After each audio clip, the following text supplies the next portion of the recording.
Have you ever had a lead seemingly fall off the planet?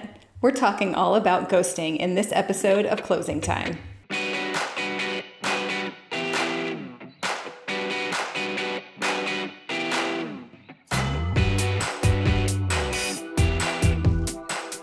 Welcome to Closing Time, the show for go-to-market leaders. I'm Val Riley, head of content marketing at Insightly, and I'm joined today by Sam Mckenna. She is CEO of #Sam Sales Consulting, an award-winning sales leader, and a brand ambassador for LinkedIn. Welcome to the show, Sam. Thanks, Val. So nice to be here. So Sam, I'm happily married, but I have heard from my girlfriends all about being ghosted on the dating scene. Is it possible that being ghosted by a lead is actually worse? Oh, you know what? I think being ghosted by a lead is actually worse. I would rather be ghosted by my date, still be successful and alone. Maybe is that the saddest thing ever? No, I totally think that's the stance. Being ghosted by a lead is worse. All right, so let's start about being ghosted when you're trying to set the meeting. So I think a lot of things happen here. One, sometimes we will go and respond to it. Let's say an inbound lead or somebody who responds to us and said, we'd love to take a meeting. But we miss a critical part here. We kind of get our happy ears. We get very excited. We're like, oh my gosh, somebody wants a meeting. This is great. And we do nothing but reply. And so if you think, well, that sounds like the right move. Here's the thing. When you reply, you're just sending that reply into the ether and you're not building a process for making sure that that person responds. So let's make sure they don't ghost us. When you reply, just BCC yourself or make sure you've got a reminder set through one of your sales engagement platforms. We want to make sure that we follow up and say, Val, I know you said you wanted to meet, just checking back in to make sure there's a good time we can find, etc. Most reps don't do that. They get so excited about the prospect saying yes that they immediately reply and then forget about that person, which leaves so many leads unscheduled. I know you've talked about just taking a moment and personalizing that first interaction. Can you talk a little bit more about that? Yeah, you know what I think is interesting? Even thinking about inbound leads, it's so important that we show them we know them. We are known for show me, you know me, thinking about how to personalize that. But imagine it takes work to even convert an inbound lead. So if we're getting an inbound, right, it's not automatic that they're going to take a meeting with us. So take just 1 second, do a little research on them. We still want to be urgent, right? We want to capture it quickly. But do a little research. Take a look at their LinkedIn profile. Take a look at what's going on with the company. Find something that you can connect on. It will really knock the socks off your buyer. If instead of, just saying, I'd love to take a meeting, you do a little show me, you know me, and do that homework.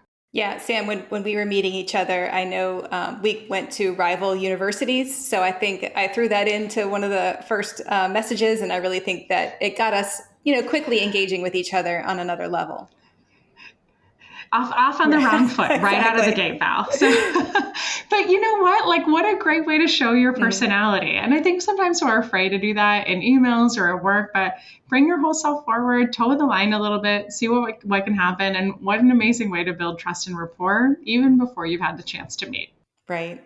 Okay. So we talked a little bit about ghosting with that initial meeting, but let's talk about ghosting after you've sent that proposal. So you send the proposal, then they go dark. What's the strategy?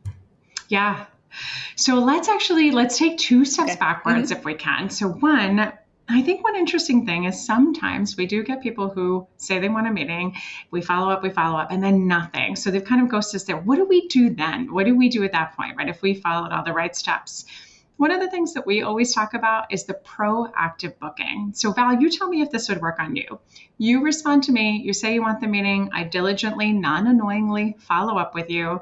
And then I say, you know what, I bet scheduling is half the battle. So I'm going to send you an email and I'll say, Val, really excited that you want to meet. I know that scheduling is half the battle sometimes. I'm going to send you a calendar invite 2 weeks from today at this time. It's coming in just a second. Let me know if there's a better time that works for you and I'll update it accordingly. Otherwise, looking forward to meeting you. How would that work for you? I mean, it feels like you're being proactive. Also, you're recognizing that I've reached out to you at a time that is convenient for me. So potentially that's a blank spot in my calendar. Exactly. And some people just rush and say, I booked time for us tomorrow. And I'm like, hey, God, they're so busy, they can't even respond. So use a little EQ, book that out 2 weeks. This works like such a charm. And again, just a good way to capture that booking. Now, the ghosting on the proposal, when we send that out, One important thing to think about is the reason we often get ghosted is because that person hadn't earned the right to the proposal yet, and we just put our happy ears on and created this for them. So you've got to just take a step back. If you have an initial meeting and somebody says, yeah, this all sounds good, can you send us a proposal? What do we know about the deal? Do we have BANT established? Do we know their timing, their need, their challenges, the authority, buying authority, the budget? Do we have all of that? And if we don't, or if we don't even have 2/3 of that, 3/4 of that, we have to think, well, we don't have what we need in order to make this happen. And let me give you a different example here. Sometimes we'll get on a discovery call and somebody will ask us, hey, we love everything you're saying. We want to check your referrals. Well, we would never give up our referrals until we knew they were serious, right? We want to be protective of our current customers' time that are going to give those references for us. So we've got to think about, is the same thing for us? Have they earned the right to this proposal, just like have they earned the right to those reference checks? Make sure you've got what you need before you take the time to put this together, because oftentimes that proposal goes, they might look at it and then it just goes into the ether and we get ghosted. Gotcha. So you're saying that the ghosting might be a result of the proposal coming too early in the process. Exactly. I think as reps, we're so quick to just hear a buyer say jump and we say, how high, right? That's our immediate response. And we get, excited about things, or we even think, well, I don't think this opportunity is quite right or quite developed, but I really want to show something advanced in my CRM. So I'm going to send out the proposal and then I'm going to show this opportunity at the 50% stage just to make myself look better. When in fact, we know we still have work to do to qualify and to prove value before we take the time to put that proposal together. I think that value is a key step, because sometimes, you haven't done enough work up front and they get the proposal and then maybe they have sticker shock, right? Exactly. Well, even think about this too with pricing. So we get this question a lot in discovery calls. So we're going through, we're asking you these questions, or maybe we demo, but we still haven't had a chance to truly prove value. And we have a customer who says, this is all great, but how much does this cost? And as reps, we typically panic. Let's look at a just very easy example. Let's say we were selling a software that was $2,000 a license per year. And let's say our buyer said, we need 100 licenses. So they say, how much is this all going to cost us? And we say $200,000. If we say that, it's basically on the first day, we were saying, I want to get married and have 16 kids. The person's going to run right for the hills. So back to dating examples there.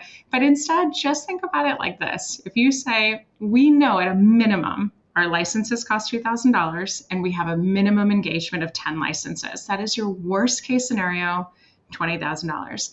How many licenses you buy, the tenure of your contract, the speed at which you buy. There's so many factors that make that price go lower. So we can look at that as we continue to work through this. But for now, just know that's your worst case scenario, highest pricing.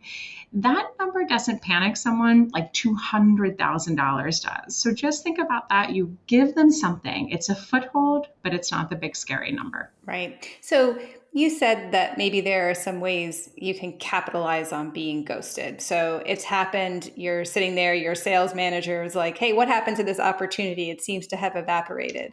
Like, what happens next? Yeah.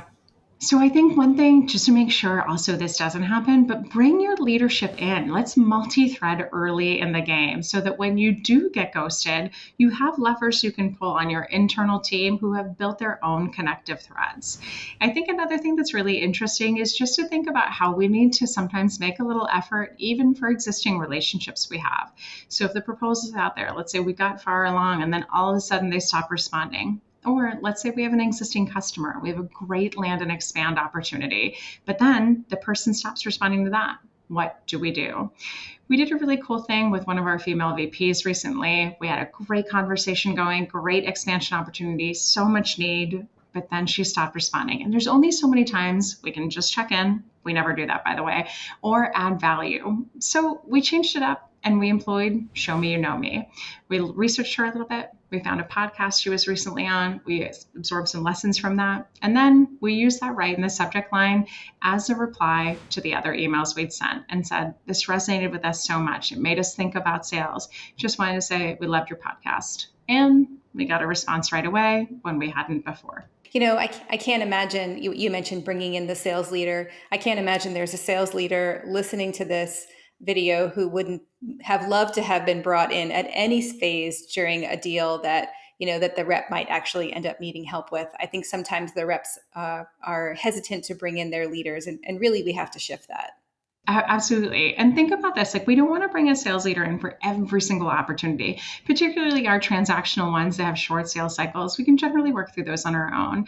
But when you have these larger complex deals, when you have the right decision maker on the phone and you know that this deal has legs and you book your second call, say that to the buyer and say, I want to bring in some of our team as well. I think they could really contribute value to the conversation. So even at call 2 or 3, you start to multi-thread right away. And for anybody that's listening who says, that's great in theory, but my boss is not great in front of clients, or isn't a good salesperson or jumps to the discount, now what do I do?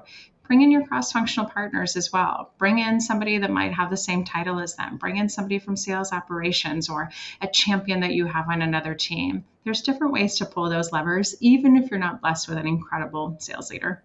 Yeah, I can't imagine the prospect, not appreciating that extra effort and appreciating, speaking to more than one person at your team. I mean, I can't see how that wouldn't be positively received.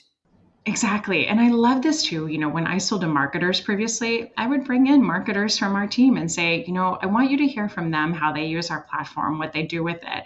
And then, basically at that point, I just paint my nails the whole time and then they have their own conversation in their own language. Mm-hmm. It's great. But no, this is great. You also want to make sure, that again, the opportunity is the right size and then not to inundate them. So I've also been in situations where sales reps have brought 14 people to a meeting and it's just me and, my boss. And I'm like, this feels aggressive. So make sure it's a good 1-to-1 or so ratio and not to overwhelm them. All right. Sam, this has been great. Appreciate the conversation. I'm now going to just go chat with my girlfriends at the next happy hour, and I'll be able to totally relate to them and all their ghosting problems. And, thank goodness I'm off the market. Appreciate you joining us, though. Thank you so much for having me. All right. So that's going to do it for this episode of Closing Time, the show for go-to-market leaders. Be sure to subscribe, like, and ring that bell so you do not miss an episode. We'll see you next time.